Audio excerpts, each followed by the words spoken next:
অতএব কেউ যদি আমাদেরকে অন্য কারো গোলাম বানাতে চান, এটা কোশ্চিন কালেও সম্ভব না। আমরা অন্য কাউকে আমাদের খুদা হিসাবে, আমাদের মনিব হিসাবে মেনে নিতে পারি না। মূর্তি বানানোর যে পায়তারা করতেছে প্রকাশ্যে, তাদের উদ্দেশ্যে বলবো যে আপনারা যদি মনে করেন নমরুদের উত্তরসূরিরা প্রকাশ্যে মূর্তি বানাবে, তাহলে ইব্রাহিম আলাইহিস সালামের উত্তরসূরিরা এখনো জমিনে আছে।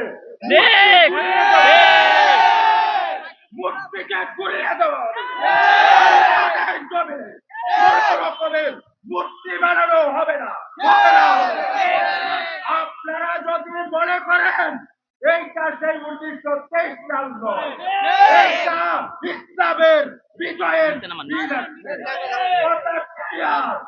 পশ্চিমবঙ্গে থেকে মুসলমানের মসজিদ ভাঙা হচ্ছে, আর এখানে আওয়ামী লীগ, বিএনপি, জামাতের উত্তরসূরিরা প্রতিবাদ করে না।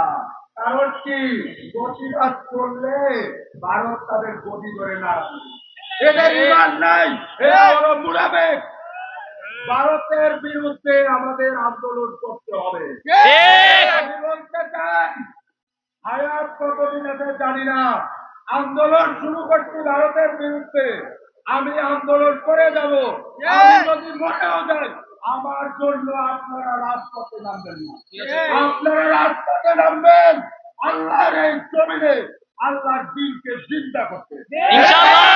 সামনে কোনো আপোষ হবে না। আমি জানি বাংলাদেশের গোয়েন্দা সংস্থা আমাকে রেড লিস্টে রাখছে। I don't care. আমার কাছে একটা কথা, বাতিল তো বাতিলই, আর হক তো হকই। তুমি যদি বাতিলের পক্ষ নিয়ে রাজপথে দাঁড়াতে পারো, আমি হকের পক্ষ নিয়ে রাজপথে শাহাদাত কবুল করব। রংপুর ভাঙার জন্য ভারত নির্লক্ষা করছে, তাড়াতাড়ি আপনারা প্রতিবাদ করেন। যদি ভারত রংপুর দখল করে, তাহলে বাংলাদেশের ভূখণ্ডের সমস্যা হবে। আমি বলবো যে আপনারা প্রতিবাদ তীব্র থেকে তীব্র করেন। আরেকটা কথা বলবো, বাংলাদেশে আর্জেন্টিনা, ব্রাজিলের কোন পতাকা উঠতে দিবেন না। ব্রাজিল এবার প্রকাশ্যে জার্সিতে বালের একটা আছে, তাদের ব্রাজিলের যে জার্সি, সেখানে বাল মূর্তি তারা ওপেনে প্রকাশ করছে। কোন মুসলমান সেই জার্সি পড়তে পারে না। তার কথা উড়িয়ে দেব।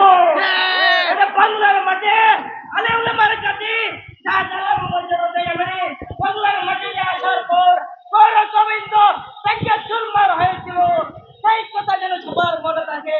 আসসালামু আলাইকুম।